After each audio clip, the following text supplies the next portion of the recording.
আপনি যদি তাকবীরে তাশরিক পাঠ না করেন তাহলে অবশ্যই আপনি গুনাহগার হবেন।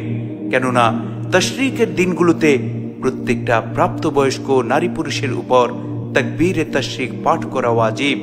এখন প্রশ্ন হচ্ছে, তাকবীরে তাশরিক কি এবং কখন থেকে তা পাঠ করা ওয়াজিব?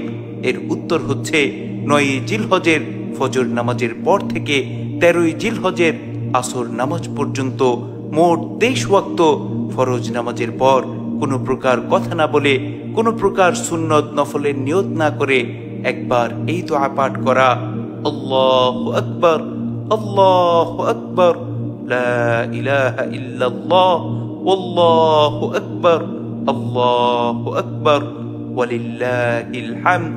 তাকবীরে তাশরিক পাঠ করার সময় অবশ্যই পুরুষেরা উচ্চ স্বরে পাঠ করবে। যদি তারা নিচু স্বরে পাঠ করে তাহলে তাদের তাকবীরে তাশরিক আদায় হবে না। আর মহিলাদের ক্ষেত্রে নিজেরা শুনতে পায় এমন আওয়াজে তাকবীরে তাশরিক পাঠ করা ওয়াজিব।